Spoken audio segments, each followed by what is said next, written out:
Hello students, आज हम बात करेंगे कॉन्जुगेट ऑफ मैट्रिक्स के बारे में। कॉन्जुगेट ऑफ मैट्रिक्स जो है वो जेईई एडवांस का पार्ट है। इसका मेंस से कोई ज्यादा खास रिलेशन नहीं है, लेकिन एडवांस के इसका अच्छा खासा रिलेशन है। ठीक है, तो इस पे बेस्ड हम लोग और जो मैट्रिक्स के टाइप होते हैं वो भी पढ़ेंगे। सबसे पहले देखते हैं कॉन्जुगेट ऑफ मैट्रिक्स होता क्या है। तो सबसे पहले मैं आपको बता देता हूँ कि 11वीं क्लास में हम लोगों ने एक टर्म पढ़ा था कॉन्जुगेट। कहाँ पढ़ा था? कॉम्प्लेक्स नंबर के साथ पढ़ा था, है ना। तो वहां पे क्या होता था, वहां पे हम लोग कोई एक कॉम्प्लेक्स नंबर होता था, उसके साथ उसका कॉन्जुगेट निकालते थे। तो कैसे निकालते थे वो देखते हैं एक बार। ठीक है, तो बेसिक जनरल फॉर्म क्या होता है कॉन्जुगेट का? मींस हम लोग अगर इसको आर्गन प्लेन पे लेके आए तो कुछ ऐसा आर्गन प्लेन होता है ना। ये होता है real axis X dash O X और वाई ओ, और वाई डैश कौन सी होती है? इमेजिनरी एक्सिस होती है। तो अगर यहाँ पे कहीं जेड रिप्रेजेंट कर दिया, ठीक है, कोई अपना जेड क्या है, कॉम्प्लेक्स नंबर है पॉइंट पी के साथ, तो ये जो जेड है, ठीक है, और ये वाला ओ पॉइंट हो गया। तो हमें अगर इसका जेड का कॉन्जुगेट चाहिए तो कहां मिलेगा? इसका जेड पी का मिरर इमेज बनाना पड़ेगा किसके अबाउट? रियल एक्सिस के अबाउट। तो वो जो पॉइंट मिलेगा वो क्या होता है? कॉन्जुगेट ऑफ जेड हो जाएगा। ठीक है, तो कुछ इस टाइप से मिलेगा हमें।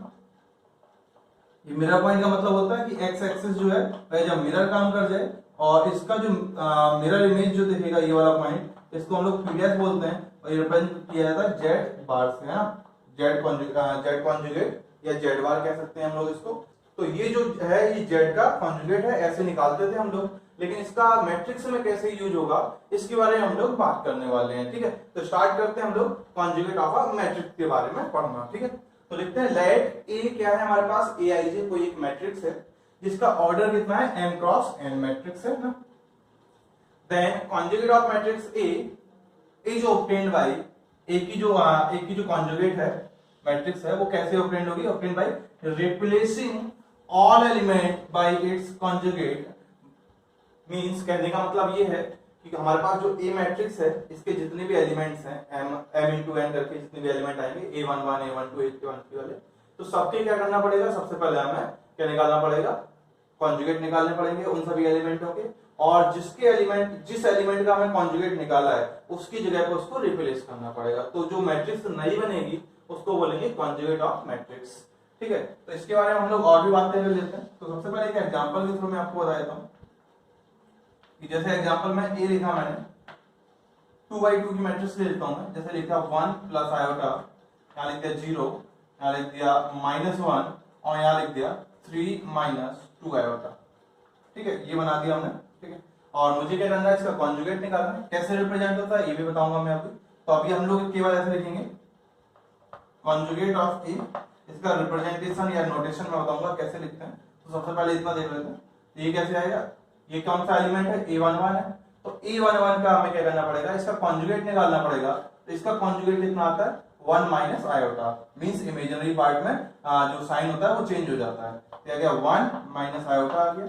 यहाँ 0 है तो 0 रियल है, तो रियल का कॉन्जुगेट हमेशा रियल होता है, कोई प्रॉब्लम ही नहीं है। मींस कैसा है? मींस अगर एक्स एक्सिस पे कोई पॉइंट है तो उसका जो इमेज पॉइंट बनेगा वो भी एक्स एक्सिस पे बनेगा। मींस इसमें कहीं कोई चेंज नहीं होगा। तो ये आ गया 0, ये -1, फिर से ये कैसा है? रियल है, तो -1 आ गया। और ये क्या बनेगा? ये बनेगा 3 प्लस 2 आयोटा आ जाएगा।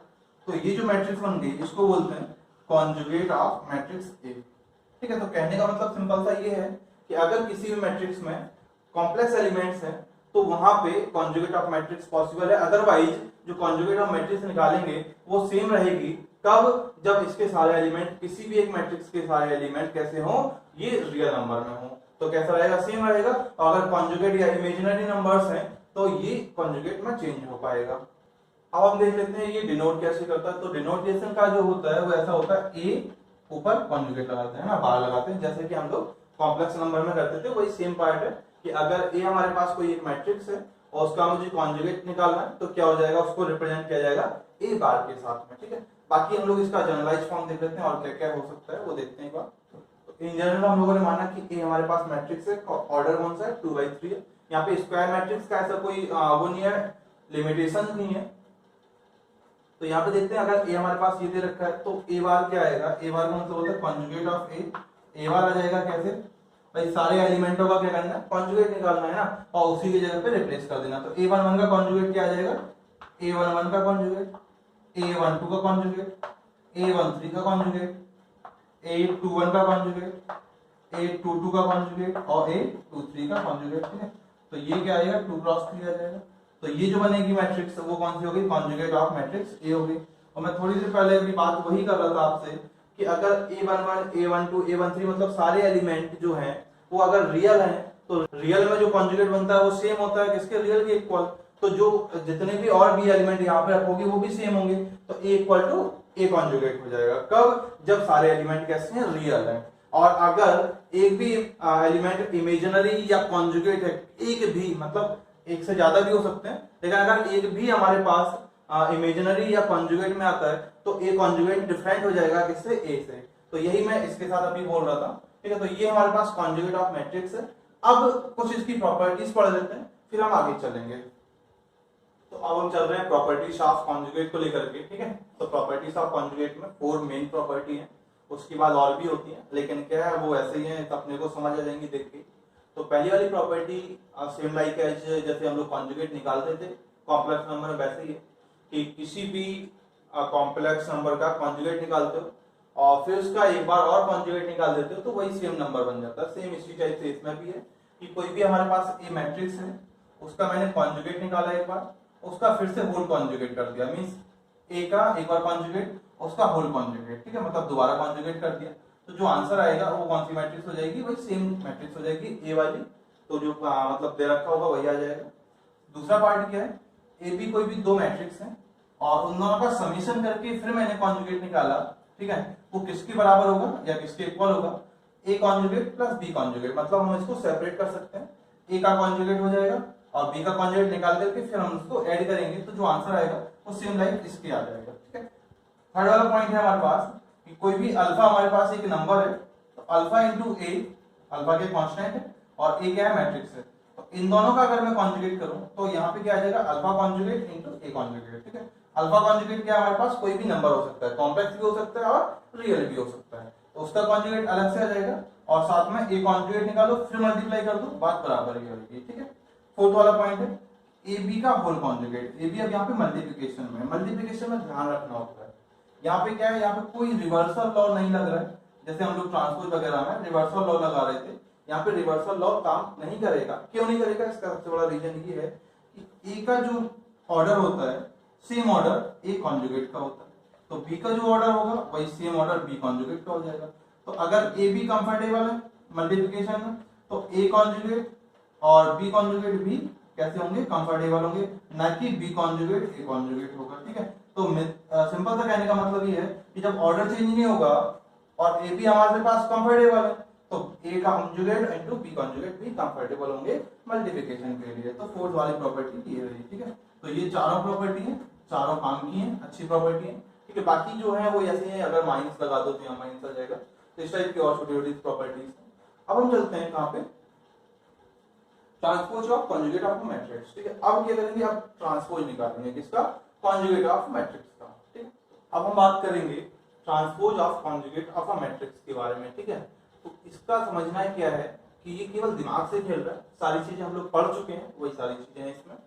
तो ट्रांसपोज ऑफ द कॉन्जुगेट और कॉन्जुगेट ऑफ द ट्रांसपोज दोनों चीजें कैसे हैं, सेम है। इसने बोला भी है, देखो क्या है, transpose of the conjugate of a matrix, समझना क्या क्या है, ट्रांसपोज किसका, कॉन्जुगेट ऑफ अ मैट्रिक्स। तो हमने इससे जस्ट पहले वाला जो टॉपिक पढ़ा है वो क्या पढ़ा था, कॉन्जुगेट ऑफ अ मैट्रिक्स। तो कॉन्जुगेट ऑफ अ मैट्रिक्स निकालने के बाद उस जो मैट्रिक्स आएगी उसका ट्रांसपोज करना, वो किसके बराबर होगा, किसी मैट्रिक्स के ट्रांसपोज पहले कर दो और फिर कॉन्जुगेट निकाल दो उसका, तो दोनों चीजें कैसी बराबर है।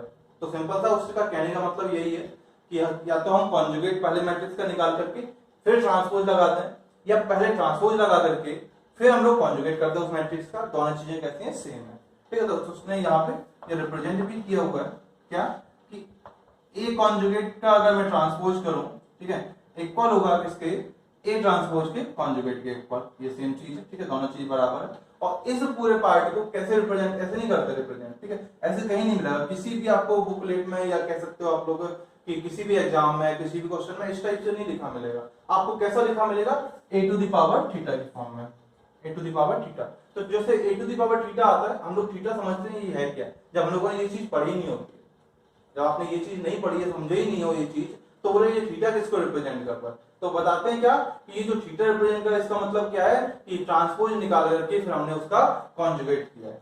ठीक है, ए का कैसे किया, पहले कॉन्जुगेट कर लिया फिर ट्रांसपोज कर दो, या ए का पहले ट्रांसपोज कर दो फिर कॉन्जुगेट निकाल दो, तो बराबर ही दोनों चीजें हैं।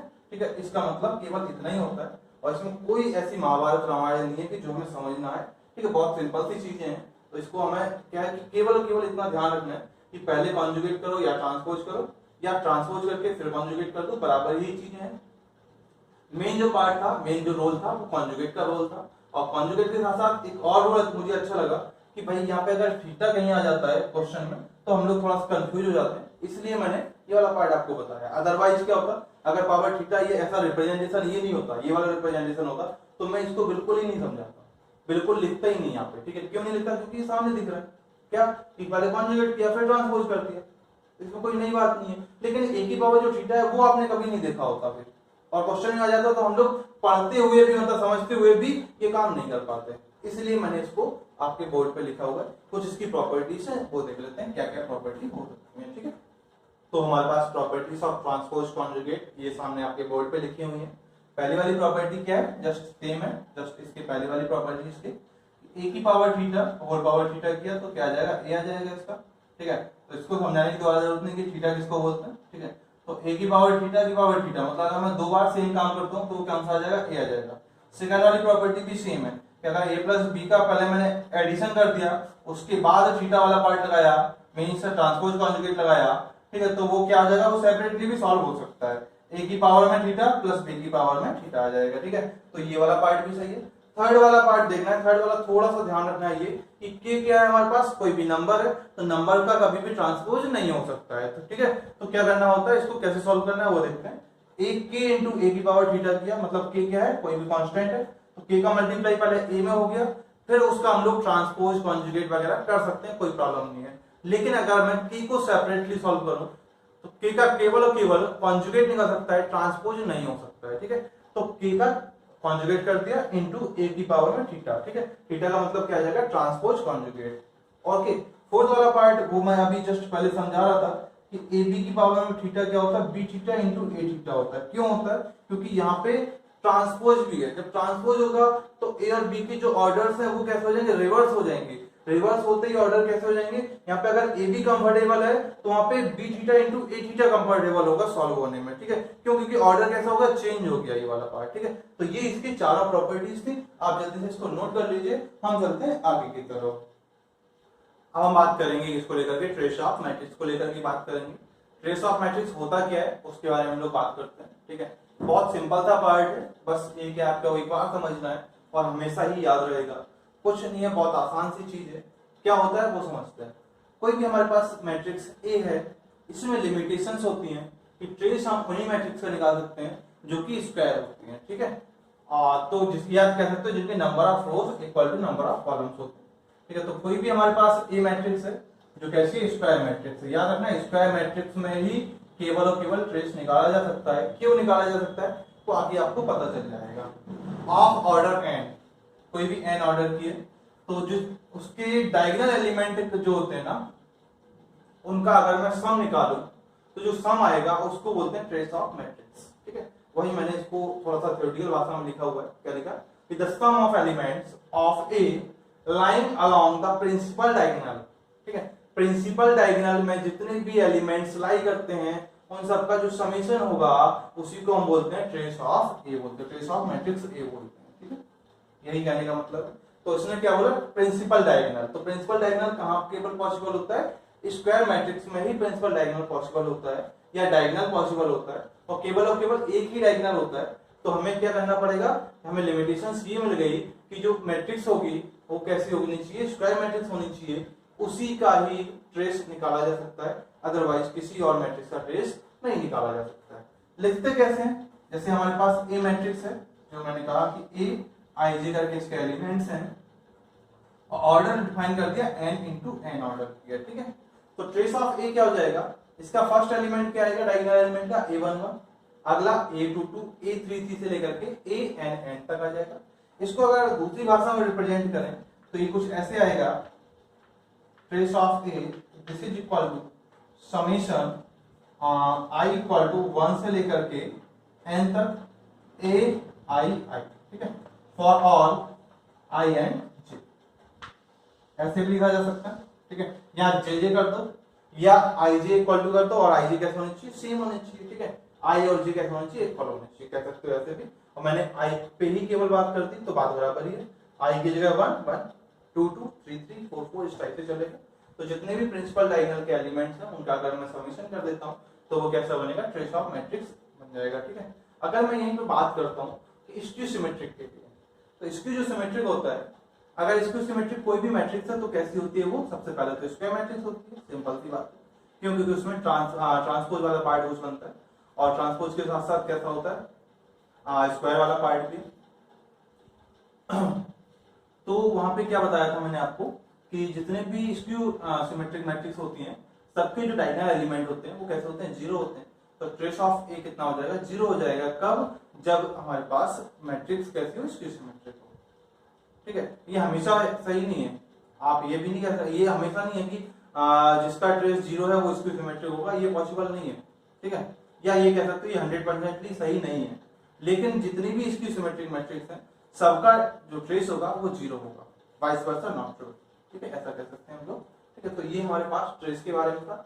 अब हम चलते हैं कि टाइप ऑफ मैट्रिक्स जो है, जो ऑपरेशंस के बेस पे कौन कौन सी होती हैं, ठीक है, उनके बारे में हम लोग बात करते हैं। इसके पहले हमने स्टार्टिंग में जो पढ़ा था वो पढ़े थे type of matrix based on इसका मतलब कह सकते हैं ऑर्डर वगैरह को लेकर के। अब हम बात करेंगे कैसे ऑपरेशंस को लेकर के कि ऑपरेशंस में कितने टाइप की मैट्रिक्स हो सकती हैं, ठीक है। तो ये कुछ मैट्रिक्स हैं बेस्ड ऑन ऑपरेशंस, ठीक है। देखते हैं कौन कौन सी हैं, कुछ हम लोग इसमें पढ़ चुके हैं पहले से। तो सबसे पहले हमारे पास है सिमेट्रिक मैट्रिक्स, जो कि हम लोग पढ़ चुके हैं पहले। स्क्यू सिमेट्रिक मैट्रिक्स ये भी पढ़ चुके हैं। थर्ड है हर्मिशियन मैट्रिक्स, फोर्थ है skew Hermitian matrix, fifth number है ऑर्थोगोनल मैट्रिक्स, सिक्स है यूनिटरी मैट्रिक्स, सेवंथ है आइडेम्पोटेंट, एट्थ है निलपोटेंट और नाइन्थ है इनवॉल्यूटरी मैट्रिक्स, ठीक है। मैं आपको बता देता हूँ, थर्ड वाला है Hermitian, HERMITIAN Hermitian matrix. Fourth है skew Hermitian, SKEW Hermitian, HERMITIAN Hermitian matrix. Fifth है orthogonal, ORTHOGONAL orthogonal matrix. Six है unitary, UNITARY unitary matrix. Seventh है आइडेम्पोटेंट। तो सेवंथ नंबर, एट नंबर और नाइन्थ नंबर ये बहुत अच्छे टाइप की हैं। ये एडवांस में कहीं ना कहीं आपको दे दिया जाता है कि ये जो ए मैट्रिक्स है ये आइडेम्पोटेंट मैट्रिक्स है या इनवॉल्यूटरी मैट्रिक्स है, तो वहां पे हमें इसकी जरूरत पड़ती है कि होती क्या है, तो हमें याद रखना पड़ता है, ठीक है। तो इनको सबको याद रखना है अपने को। आइडेम्पोटेंट IDEMPOTENT, एट्थ वाला है निलपोटेंट NILPOTENT, नाइन्थ है इनवॉल्यूटरी INVOLUTO और इनवॉल्यूटरी मैट्रिक्स, ठीक है। तो इस फर्स्ट और सेकंड हम लोग पढ़ चुके थे पहले। थर्ड पे और फोर्थ पे हम लोग आज बात करेंगे, बाकी जो है वो हम लोग अगले वाले लेक्चर में बात करेंगे, फिफ्थ से लेकर के ऑर्थोगोनल, यूनिटरी, आइडेम्पोटेंट, निलपोटेंट और इनवॉल्यूटरी के बारे में। तो हम स्टार्ट करते हैं थर्ड वाली मैट्रिक्स को पढ़ना, हर्मिशियन मैट्रिक्स के बारे में, ठीक है। तो हर्मिशियन मैट्रिक्स के बारे में पढ़ते हैं हम लोग क्या होती है, ठीक है। यहाँ पे कंफ्यूज नहीं होना है, कंफ्यूज इसलिए नहीं होना है क्योंकि यहाँ पे कॉन्जुगेट वाला पार्ट चलेगा, ठीक है। तो याद ये रखना है कि कॉन्जुगेट ऑफ मैट्रिक्स और हर्मिशियन मैट्रिक्स में रिलेशन तो होता है लेकिन दोनों सेपरेट होते हैं। वहां पे जो हम लोग कॉन्जुगेट पढ़ रहे थे वहां पे जरूरी नहीं था कि मैट्रिक्स जो है वो स्क्वायर होनी चाहिए, ठीक है, वो किसी भी ऑर्डर की मैट्रिक्स हो रही थी। यहाँ पे हर्मिशियन मैट्रिक्स के लिए कैसे होनी चाहिए, स्क्वायर मैट्रिक्स होनी चाहिए, ये कंपलसरी है यहाँ पे। जैसे सिमेट्रिक और स्क्यू सिमेट्रिक में क्या होता है, कंपलसरी होता है कि वो भी कैसे होनी चाहिए, स्क्वायर मैट्रिक्स होनी चाहिए। यहाँ पे सेम ऐसे ही हर्मिशियन और स्क्यू हर्मिशियन मैट्रिक्स में भी ये कंपलसरी होता है कि वो स्क्वायर मैट्रिक्स होनी चाहिए।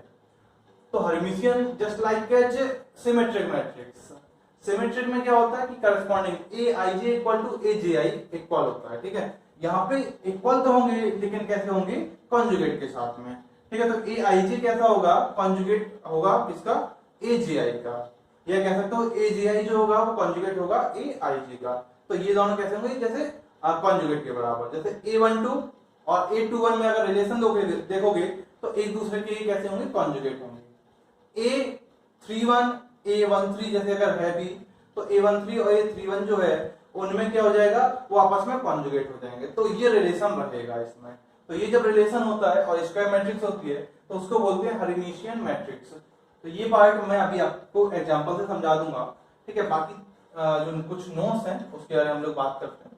पहला वाला नोट है हमारे पास, आ स्क्वायर मैट्रिक्स ए, जो कि एआईजी के साथ डिनोट किया है, is said to be Hermitian matrix if A I J equal to A J I का कॉन्जुगेट, ठीक है। ये वाली बात तो हम लोगों ने ऊपर भी पढ़ ली है। इसीलिए इसको क्या बोलते हैं, ए इक्वल टू ए की पावर थीटा।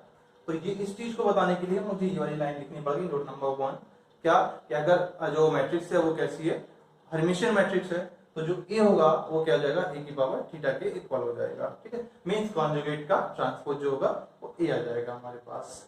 अब दूसरा वाला पॉइंट समझना क्या होता है, ए आई आई इक्वल टू ए आई आई का कॉन्जुगेट होगा कब, अगर मैं इसको रिलेशन यहां से देखूं, क्योंकि एक बार आई भी 1 होगा, जे भी 1 होगा, तो a11 इक्वल टू a11 का कॉन्जुगेट। और ये तब पॉसिबल है जब a11 कैसा हो या ai कैसा हो, रियल हो। रियल में तो कॉन्जुगेट और नॉर्मल जो नंबर होता है वो सेम होता है ना, इमेजिनरी या कॉन्जुगेट में तो चेंज हो जाता है, ठीक है। तो हमारे पास क्या आ गई कि ai जो होगा वो उसको कैसा होना चाहिए, रियल होना चाहिए, ये कंपलसरी है, ठीक है, फॉर ऑल आई, सभी के लिए। मींस इसका कहने का मतलब है ये है a11, a22, a33, a44 से लेकर के ann तक की जितने भी एलिमेंट्स हैं इस टाइप के, वो सारे कैसे होने चाहिए, रियल होने चाहिए। तो इसका मैंने एक थ्योरेटिकली लाइन बनाई है क्या, कि एवरी डायगोनल एलिमेंट, ये सब कैसे एलिमेंट है, डायगोनल एलिमेंट है, तो every diagonal element of a Hermitian matrix must be real. इन सबको रियल होना पड़ेगा, तभी ये वाली चीज, ये वाली कंडीशन जो है वो पॉसिबल हो पाएगी, अदरवाइज पॉसिबल नहीं होगी, ठीक है। सेम है जैसे स्क्यू सिमेट्री की हम बात कर रहे थे, तो वहां पे क्या कर रहे थे कि भाई ए आई आई इक्वल टू माइनस ए आई आई होगा, तो ये कैसे कंपलसरी होगा, मतलब ये कैसे आएगा, तो हम बोलते थे कि दोनों तरफ अगर जीरो आ जाए तो जीरो और माइनस जीरो बराबर ही होता है, तो जितने भी डायगोनल एलिमेंट्स हैं वो सारे कैसे होने चाहिए, जीरो होने चाहिए। सेम है यहाँ पे कॉन्जुगेट वाला पार्ट चल गया। अब कॉन्जुगेट इक्वल कब होते हैं, जब हमारे पास नंबर कैसे हो या एलिमेंट कैसे हो, रियल हो, ठीक है। तो ये हमारे पास हर्मिशियन मैट्रिक्स, ठीक है। अब हम क्या करते हैं, एक इसका एग्जांपल देख लेते हैं, उसके बाद हम लोग आगे की तरफ पढ़ेंगे इसकी हर्मिशियन की तरफ। तो मैं एक एग्जांपल लिख रहा हूं, जैसे यहाँ पे मैंने एक एग्जांपल लिखा ए, ये लिख दिया हमारे पास 1, लिखा 1 plus iota minus 5 plus 3 iota, ठीक है। यहाँ लिख दिया 2, यहाँ लिख दिया 5, ठीक है। और यहाँ पे हम लोग क्या लिखते हैं, यहाँ लिखते हैं -4 प्लस 3 आयोटा, ठीक है। तो हमारे पास यहाँ क्या होगा, देखो ये कौन सा पार्ट है, ये ए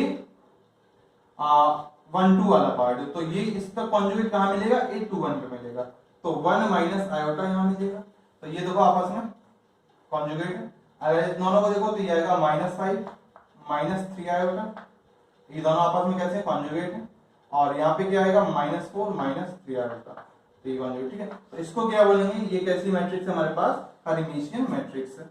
इसके देखो सारे एलिमेंट जो प्रिंसिपल डायगोनल वाले हैं वो कैसे हैं हमारे पास, रियल है, ठीक है। और बाकी हमको देखो तो बाकी रिलेट कर रहे हैं कैसे, ये क्या है A21 है, और A21 का अगर मैं कॉन्जुगेट निकालूंगा तो किस में मिलेगा, A12 में मिलेगा।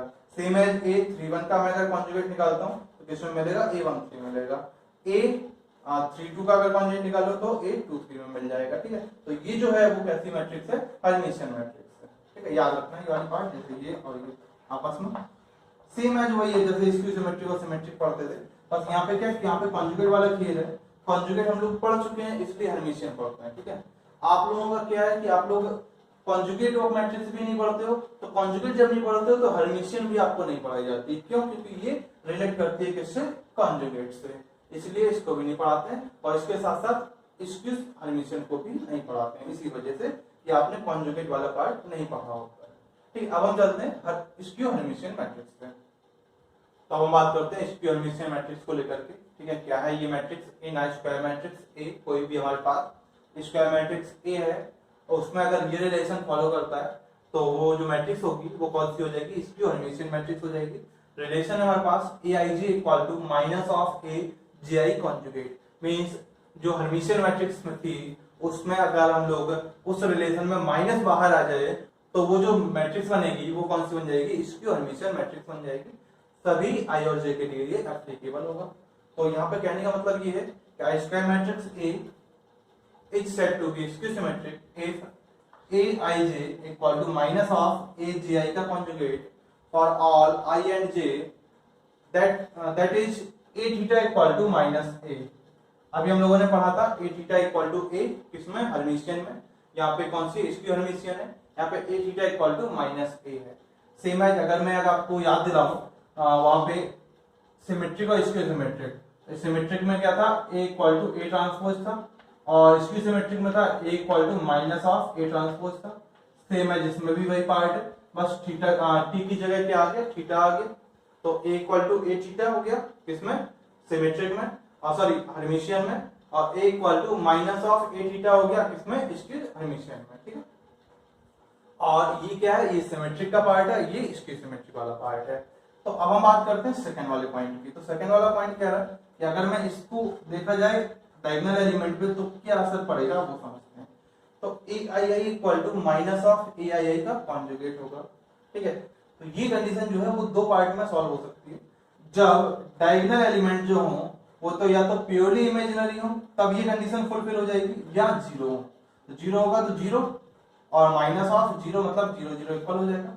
और प्योरली इमेजिनरी का मतलब क्या आएगा, तो प्योरली इमेजिनरी का मतलब आएगा जैसे हमारे पास 5 आयोटा दे रखा है, यहाँ पे मैं आपको बता देता हूँ, जैसे 5 आयोटा दे रखा है, इसको अगर इक्वल हो तो माइनस ऑफ, अगर मैं 5 आयोटा का कॉन्जुगेट निकालता हूँ तो क्या बनेगा, माइनस का 5 आयोटा बनेगा, और माइनस एक और बाहर लगा हुआ तो प्लस का 5 आयोटा इक्वल टू 5 आयोटा। तो या तो ये कैसे हो, प्योरली इमेजिनरी हो या जीरो हो, तभी ये चीज पॉसिबल होगी। तो वही मैंने लिखा कि ए आई या diagonal element must be purely imaginary और जीरो। इनको मस्ट बी है ना, मस्ट बी ध्यान रखना, ये मस्ट बी प्योरली इमेजिनरी और जीरो। हर्मिशियन में क्या था, हर्मिशियन में था प्योरली रियल, यहाँ पे क्या है, प्योरली इमेजिनरी और जीरो। ठीक है, याद रखना ये चीज, प्योरली इमेजिनरी और जीरो होना चाहिए। और वहां पे क्या था, वहां पे प्योरली रियल पार्ट था केवल। ठीक है, तो ये चीज हमें याद रखना है। ये क्या होता है, इसके हर्मिशियन होता है। इसका एक एग्जांपल मैं आपको वही अभी दिखा देता हूँ।